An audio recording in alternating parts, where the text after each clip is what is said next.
حضرت شیخ عبدالقادر جیلانی رحمۃ اللہ علیہ فرمایا کرتے تھے کہ 15 شعبان کی رات فرشتوں کے لیے عید کی رات ہوتی ہے، جیسے ہمارے لیے عید الفطر اور عید الاضحیٰ ہے نا۔ 15 شعبان کی رات فرشتوں کے لیے عید کی رات ہے۔ اور امام ربانی مجدد ثانی رحمۃ اللہ نے تو بہت تفصیل لکھی ہے۔ انہوں نے بات سمجھائی کہ دیکھو، رات ہوتی ہے، ہر طرف اندھیرا ہوتا ہے، پھر صبح صادق طلوع ہوتی ہے، اور صبح صادق کے بعد روشنی بڑھتی جاتی ہے، بڑھتی جاتی ہے، بڑھتی جاتی ہے، حتیٰ کہ جب سورج نکلتا ہے تو اس وقت روشنی ختم ہو جاتی ہے اور دھوپ آ جاتی ہے۔ مگر سورج نکلنے سے 10-15 منٹ پہلے اتنی روشنی ہو چکی ہوتی ہے کہ کئی دفعہ یوں لگتا ہے جی شاید سورج نکل ہی آیا، حالانکہ ابھی نکلا نہیں ہوتا۔ وہ فرماتے ہیں کہ بالکل اسی طرح 15 شعبان کی رات کو اس نور کا سورج طلوع ہو جاتا ہے، نہ اس نور کی صبح صادق طلوع ہو جاتی ہے۔ پھر ہر دن یہ نور بڑھتا رہتا ہے، بڑھتا رہتا ہے، بڑھتا رہتا ہے، حتیٰ کہ رمضان سے 1-2 دن پہلے ایسی حالت ہوتی ہے کہ جیسے رمضان کی برکتیں ہوتی ہیں۔ اس لیے نبی علیہ السلام شعبان میں کثرت سے روزہ رکھتے تھے۔ صلاۃ و تسبیح کا پڑھنا عبادت ہے، اور کل کے دن کا روزہ رکھنا بھی سنت ہے۔ بیکی شریف کی روایت ہے، نسائی میں بھی اس کا تذکرہ ہے کہ شعبان کا مہینہ رجب اور رمضان کے درمیان ہے، جس کی فضیلت سے لوگ بے خبر ہیں۔ اس مہینہ میں بندوں کے اعمال پیش کیے جاتے ہیں۔ میرا دل چاہتا ہے کہ میرا عمل ایسی حالت میں پیش کیے جائیں کہ میرا روزہ ہو، یعنی نبی علیہ السلام نے فرمایا کہ میرے عمل اللہ کے سامنے اس حال میں پیش ہوں کہ میں روزہ دار، یعنی 15 شعبان کا روزہ سنت ہے، حدیث سے ثابت ہے۔ اس لیے نبی جب رجب کا چاند دیکھ لیتے تو یہ سے اللہم بارک لنا فی رجب و شعبان و بلغنا رمضان۔ حضرت علی عنہ روایت کرتے ہیں کہ 15 شعبان کو رات کا قیام کرو، دن کو روزہ رکھو، چونکہ اس رات میں غروب آفتاب کے بعد ہی اللہ تعالیٰ آسمان دنیا پر جلوہ افروز ہو جاتے ہیں، اور اعلان کرنے والا اعلان کرتا ہے کوئی مغفرت چاہنے والا کہ اس کی مغفرت کی جائے، ہے کوئی رزق کو طلب کرنے والا کہ اس کو رزق دوں، ہے کوئی مصیبت زدہ کہ میں اس کی مصیبت کو دور کر دوں، ہے کوئی حاجت طلب کرنے والا کہ میں اس کی حاجت روائی کروں۔ اب آپ اندازہ لگائیے کہ آج کی رات میں اللہ رب العزت اعلان فرماتے ہیں، ہے کوئی مصیبت زدہ جس کی مصیبت میں دور کروں، ہے کوئی حاجت والا جس کی حاجت کو میں پورا کر دوں۔ جب اللہ تعالیٰ خود پوچھ رہے ہیں تو پھر اس رات میں ہمیں اللہ کے سامنے آہوزاری کرنی چاہیے کہ اللہ ہماری مصیبتوں کو دور کر دیجئے، پریشانیوں کو دور کر دیجئے۔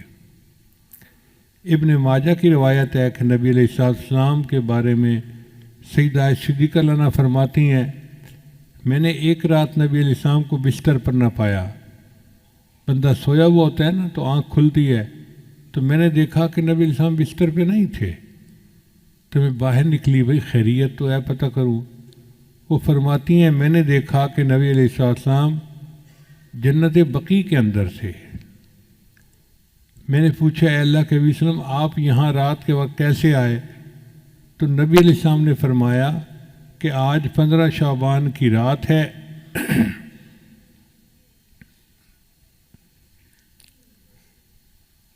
اس رات میں اللہ آسمان دنیا پر تشریف لاتے ہیں اور بنی کلب کی بکریوں کے بالوں سے زیادہ لوگوں کی مغفرت فرماتے ہیں۔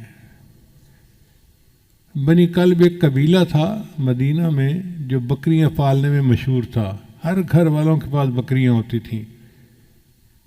اب آپ اندازہ لگائیں کتنی بکریاں ہوگی، اگر 200-400 بکریاں ایک گھر کے پاس ہوں تو پھر کتنے لوگ ہوں گے، ہزاروں بکریاں۔ بعض حدیث میں آتا ہے کہ قبیلے کے پاس اتنی بکریاں تھیں کہ جب سب بکریاں نکالتے تھے تو 2 پہاڑوں کے درمیان کی پوری وادی بکری بھر جاتی تھی۔ اب 2 پہاڑوں کے وادی بکریوں سے بھر جاتی تھی تو کتنی تعداد ہوگی؟ پھر بکری کے جسم پہ کتنے بال ہوتے ہیں اس پر بھی غور کریں۔ ہمیں تو اندازہ نہیں ہے۔ ہمارے ایک دوست تھے ماشاءاللہ، وہ فارغ البال گنجے تھے، میں ان کو پیار سے فارغ البال ہی کہتا تھا۔ ایک دن میں گیا تو اس نے نا ایک لٹ جو ہے نا بالوں کی یوں لگائی ہوئی، تو میں نے پوچھا کہ بھائی آپ نے یہ بال کیسے لگوائے؟ کہتے حضرت ٹرانسپلانٹ کروائے ہیں۔ میں نے کہا ٹرانسپلانٹ کروانے تھے تو سارے کروا لیتے۔ کہنے لگا حضرت ایک بال کے بدلے انہوں نے $1 لیا ہے اور میں نے $10,000 پے کر کے یہ بال لگوائے ہیں، اور 10,000 بالوں کی جو لٹ تھی وہ چھوٹی سی تھی ایسے۔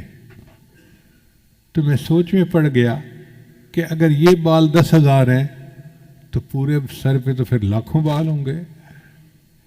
اب اگر انسان کے سر پر لاکھوں بال ہوتے ہیں تو بکری کے جسم پہ کتنے بال ہوں گے بھائی؟ اندازہ لگائیں۔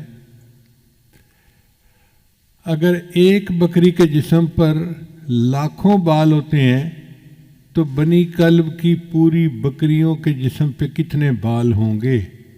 اتنے بندے اللہ آج کی رات میں جہنم سے بری فرما دیتے ہیں۔ اس لیے یہ بہت بڑی خوشخبری کی بات ہے۔ بہقی شریف کی روایت ہے کہ اس رات میں وہ سب بنی آدم لکھ لیے جاتے ہیں جو اس سال مریں گے، اور جو بچے اس سال پیدا ہوں گے۔ اس رات بندوں کے اعمال اٹھائے جاتے ہیں اور اسی میں ان کے رزق نازل ہوتے ہیں۔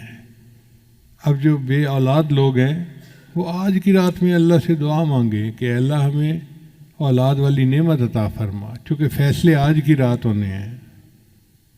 جب افسر کی قلم چل رہی ہو فیصلے کی تو اس وقت فیصلہ لکھوانا اپنی مرضی کا آسان ہوتا ہے۔ جب ایک دفعہ لکھا جا چکے پھر اس فیصلے کو بدلوانا یہ مشکل کام ہے۔ ہم 15 شعبان کی رات کو تو دعائیں مانگتے نہیں اور پھر پورا سال روتے رہتے ہیں، جی دعا قبول نہیں ہوتی، دعا قبول نہیں ہوتی، دعا قبول نہیں ہوتی۔ دعا کیوں نہیں قبول ہوتی ہے لیکن اس کے مانگنے کا وقت ہوتا ہے۔ تو آج کی رات کی اہمیت کا اندازہ لگانا چاہیے۔ ابو امامہ باہلی رضی اللہ عنہ ایک صحابی تھے۔ جب وہ نبی علیہ السلام کے پاس آئے تو اللہ کے محبوب وسلم کو یہ حکم ملا کہ ان کا اکرام کرو، تو نبی علیہ السلام نے ان کے لیے اپنی چادر بچھا دی، مگر ان کا ایمان سے نور سے سینہ منور ہو چکا تھا۔ وہ آئے اور انہوں نے چادر کو اٹھا کے چوما، اے اللہ کے وسلم میں آپ کی چادر پہ پاؤں نہیں رکھ سکتا۔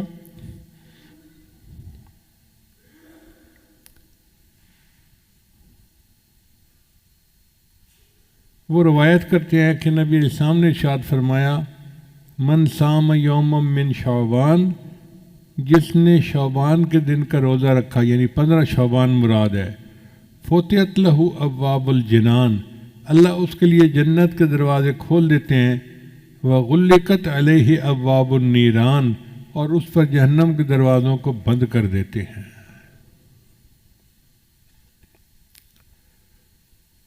ہمارے سلسلیہ نقشبندیہ کے سرخیل امام سیدنا صدیق اکبر رضی اللہ تعالیٰ عنہ فرماتے ہیں، قوموا لیلۃ نصف من شعبان، کہ نصف شعبان کی رات کو تم قیام کرو، فإنہا لیلۃ مبارکہ، یہ مبارک رات ہے، فإن اللہ تعالی یقول، اللہ تعالیٰ اس میں یوں فرماتا ہے، فیہا حل من مستغفر فاغفر اللہ، ہے کوئی مغفرت کا چاہنے والا کہ میں اس کی مغفرت کروں۔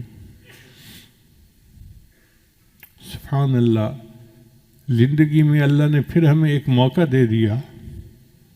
آج کی رات اللہ پوچھتے ہیں ہے کوئی مغفرت چاہنے والا کہ میں اس کی مغفرت کر دوں. تو بھائی ہم اللہ کے سامنے فریاد کریں، پکاریں، دعائیں مانگیں کہ اے اللہ ہم مغفرت چاہتے ہیں، ہم بڑے خطا کار ہیں، گناہ گار ہیں. آج کی رات برکت والی رات ہے.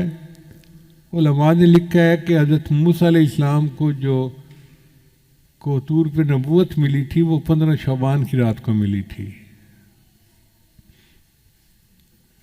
خدا کی دین کا موسیٰ سے پوچھئے احوال کہ آگ لینے کو جائیں پیمبری مل جائے. آپ یوں سمجھیں کہ آج کی رات ہے،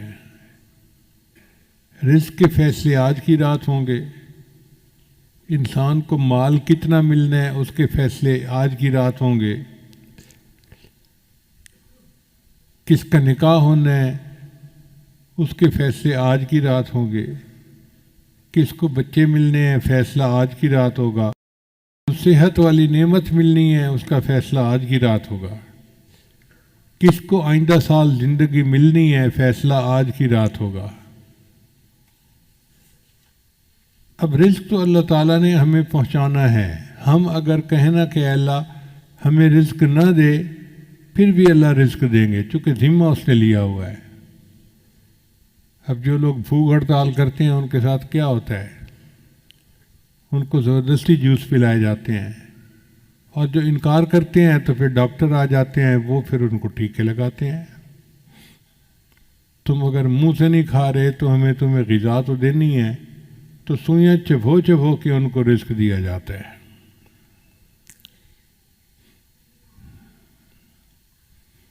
ہماری مرادیں پوری ہو سکتی ہیں. بہت آسان طریقہ ہے کہ ہم اللہ کی مان کر چلیں.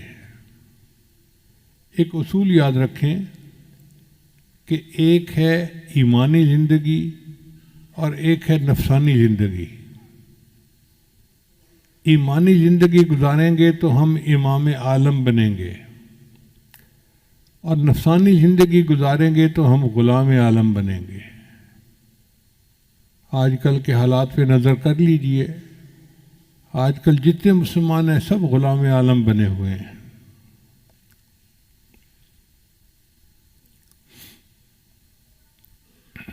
ماضی بعید میں دیکھنا ہے تو حضرت موسیٰ علیہ السلام کی قوم کا واقعہ دیکھ لیجئے. پسی ہوئی قوم تھی. فرعون اتنا جبار اور قہار تھا کہ اس نے ان کو کچل کے رکھ دیا تھا. چنانچہ انہوں نے موسیٰ علیہ السلام سے کہا اوذینا من قبل ان تأتینا ومن بعد ما جئتنا. آپ کے آنے سے پہلے بھی ہمیں اذیت ملی اور آپ کے آنے کے بعد بھی اذیت ملی. وقال موسیٰ لقومہ، تو موسیٰ علیہ السلام نے اپنی قوم کو جواب دیا استعینوا باللہ واصبروا، اللہ سے مدد مانگو اور صبر کرو. ان الارض للہ، زمین اللہ کی ہے. یورثھا من یشاء من عبادی، اپنے بندوں میں سے جس کو چاہتا ہے زمین کا وارث بنا دیتا ہے. تصور نہیں کوئی کر سکتا تھا کہ بنی اسرائیل والے اس زمین کے وارث بن جائیں گے. اللہ نے ان کو بنا دیا.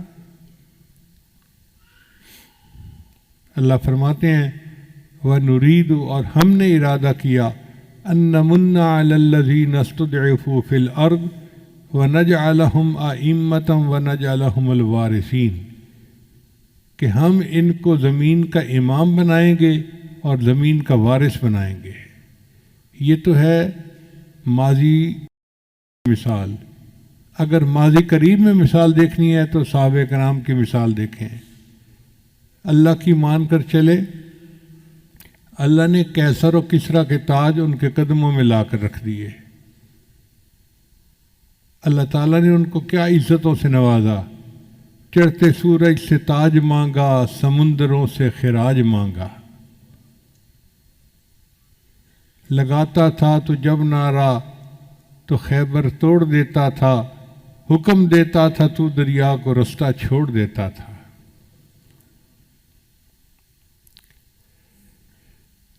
نبی آتے رہے امام آئے، وہ دنیا میں خدا کا آخری لے کر پیام آئے، جھکانے آئے بندوں کی جبیں اللہ کے در پر، سکھانے آدمی کو آدمی کا احترام آئے۔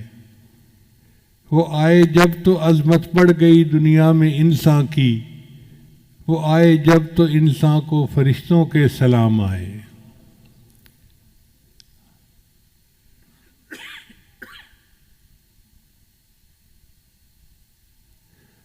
وہ ہیں بے شک بشر لیکن تشہد میں اذانوں میں، جہاں دیکھو خدا کے نام کے بعد ان کا نام آئے۔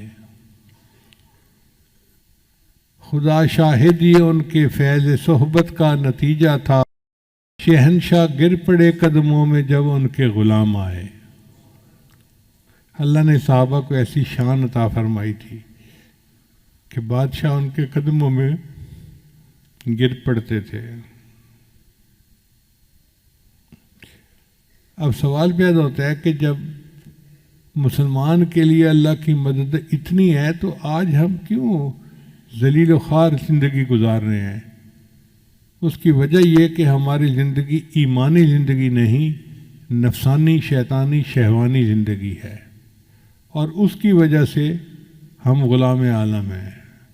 دستور یہ ہے کہ اگر شہزادہ بادشاہ کی نافرمانی کرے تو پھر بادشاہ جلاد سے جوتے مرواتا ہے، جو چوڑا چمار ہوتا ہے۔ تو اللہ تعالیٰ نے بھی ان کفار چوڑے چماروں کو رکھا ہوا ہے کہ جب مسلمان مجھے بھولیں گے، ہیں تو میرے بڑے پیارے، لیکن ان کو میں جوتے تمہارے ہاتھوں سے لگواؤں گا۔ اور دیکھو آج مسلمانوں کو کیسے جوتے لگ رہے ہیں۔ اللہ فرماتے ہیں اے بندے، ایک تیری مرضی ہے، ایک میری مرضی ہے۔ اگر تو چاہے کہ تیری مرضی پوری ہو تو میں تیری مرضی پوری نہیں ہونے دوں گا، اور اگر تو چاہے کہ میری مرضی پوری ہو تو میرے بندے میں تیری مرضی کو بھی پورا کر دوں گا، تجھے کامیاب بھی کر دوں گا۔ تو ہماری مرضیاں پوری ہوں گی جب ہم اللہ کی مرضی کو پورا کریں گے۔ علامہ اقبال نے کیا خوبصورت بات کہی، وہ ایک سجدہ جسے تو گراں سمجھتا ہے، ہزار سجدوں سے دیتا ہے آدمی کو نجات۔ علامہ اقبال کے عجیب اشعار ہیں، اعجاز ہے کسی کا یا گردش زمانہ، ٹوٹا ہے ایشیا میں سحر فرنگیانہ۔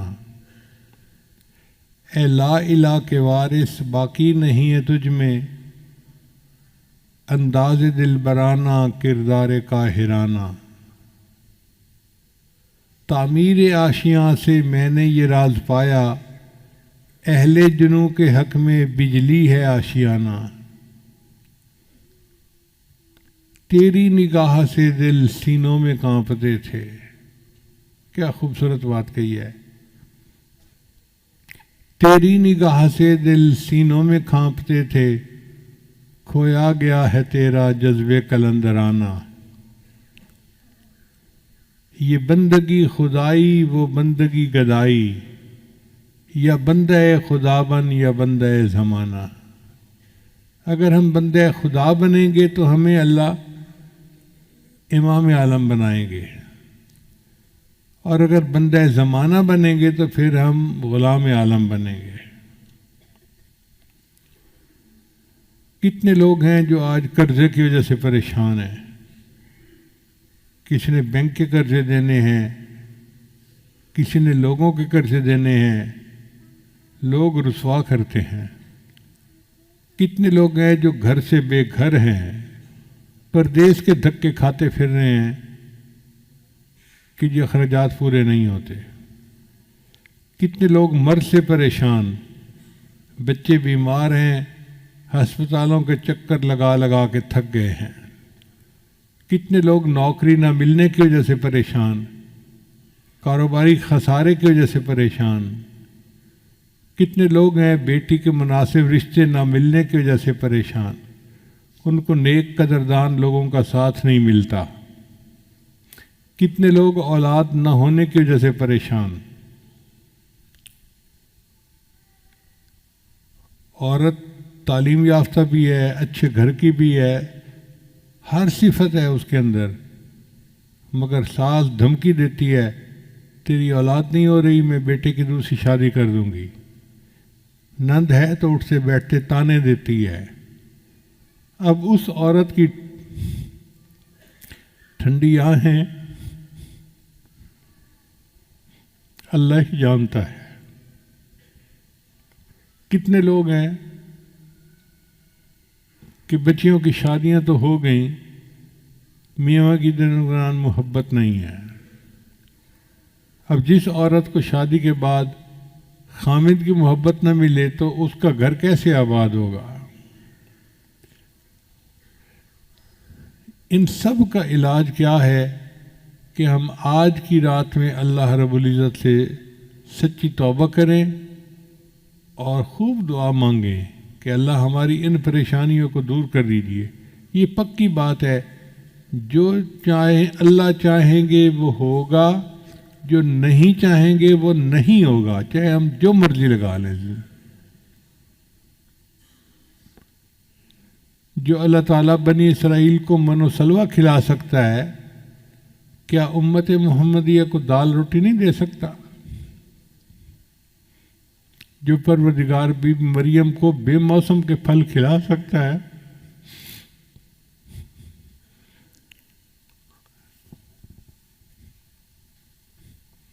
وہ اپنے محبوب کی امت کو موسم کے پھل کیوں نہیں کھلا سکتا؟ اللہ تعالیٰ کھلانے کے لیے تیار ہے، قصور ہمارا ہے۔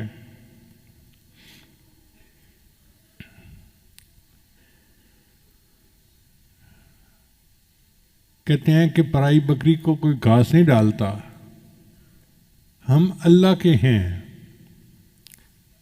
اب ہم دوسروں کے دروازے پہ جائیں گے تو ہمیں دھکے ہی ملیں گے۔ ہمارا دروازہ اللہ کا دروازہ ہے، ہمیں چاہیے کہ ہم اس کے اوپر جھکیں۔ امت اس وقت پریشان ہے، صرف ہمارے ملک کے لوگ نہیں، پوری امت پریشان ہے،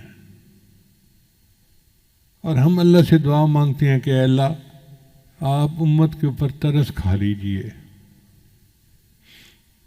آہ جاتی ہے اثر کو کھینچ لانے کے لیے، بادلو ہٹ جاؤ دے دو راہ جانے کے لیے۔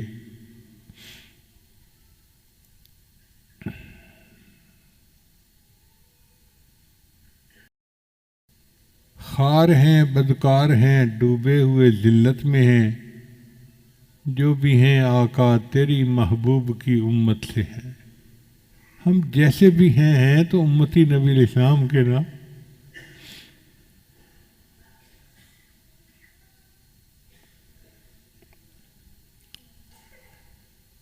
تو اللہ تعالیٰ اپنے محبوب صلی اللہ علیہ وسلم کی طفیل ہم پر خصوصی رحمتیں فرما دے، اور ہماری مرادوں کو اللہ تعالیٰ اپنی رحمت سے پورا فرما دے۔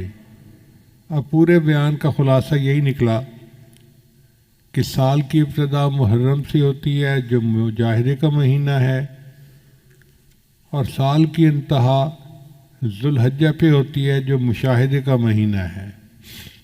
درمیان میں رجب کا مہینہ پڑتا ہے جو معراج کا مہینہ۔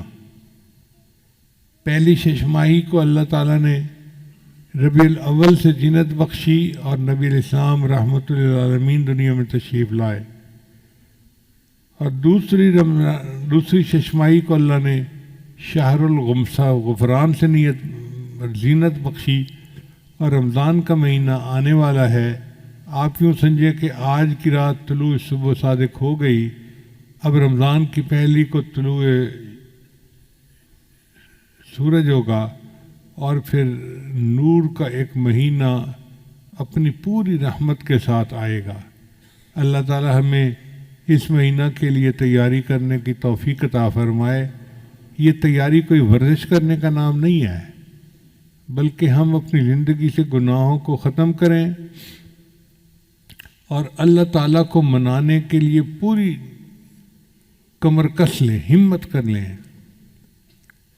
خدا ان کی مدد کرتا ہے جو اپنی مدد آپ کرتے ہیں۔ لہذا دعا ہے کہ اللہ تعالیٰ آج کی رات میں ہم سب مسکینوں کی بخشش فرمائے اور ہماری جتنی بھی مرادیں ہیں اللہ اپنی رحمت سے پورا فرمائے۔ وآخر دعوانا ان الحمد للہ رب العالمین۔